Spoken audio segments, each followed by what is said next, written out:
Hey there, I just wanted to talk briefly about this firefighter in Weymouth, Massachusetts, who's getting a lot of heat for talking negatively about NARCAN and how he feels that the people being treated really don't deserve it because they end up using it again. There's a lot of people upset because he said this, and frankly, I think being upset really isn't the way to handle it. I mean, we have to understand these people deal with by these people, I mean first responders deal with so many emergencies so frequently, and they see these kids and young adults and they see these addicts return to the drug over and over and over again. And for some of them, if not most of them, I'm sure it's very frustrating. I think instead of ostracizing this firefighter, we ought to bring up the conversation and discuss the difficulties, because there are people out there who feel that while NARCAN may save a life for the moment, it's just that, it's for the moment. And it's part of the struggle of dealing with heroin. It's something that will bring out all sorts of emotions and thoughts and things that we don't necessarily agree with at all times, but this is part of dealing with it.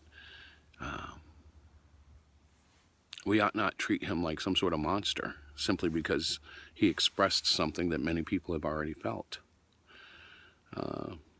If you've lost anybody to heroin, then you know as well as I do that NARCAN is awesome, and there's not a one of us who would ever say it's a bad idea.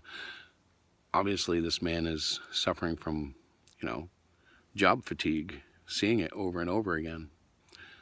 Maybe there is room to give him some sort of additional training, counseling. Maybe he just needs somebody to talk to, and nobody's been talking to him about this. However, again, I don't think it's right to ostracize him.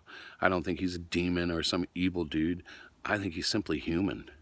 And instead of treating him like, a candy on the lawn and we're a bunch of ants taking it over, we ought to just find some mercy and grace in this and get through the matter instead of trying to paint over it, cover over it, and blow it up.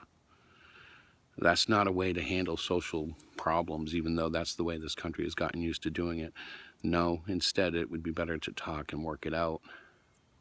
Because when you just bury this kind of stuff, it festers and it grows like a big old zit until it pops. And the last thing we need in the fight against heroin are good people popping off because they've been told they can't express themselves, when if they were allowed to express themselves, they might actually work through those troubles on their own. It's just a thought. I'm just going to pray that the Lord finds a way to bring him peace and bring Weymouth peace and bring us all peace and bring us to a point where we understand that addiction is something that can't just be walked away from on a whim. It takes work. God help us all. Well, until next time, happy Jesus Day. God bless and peace out.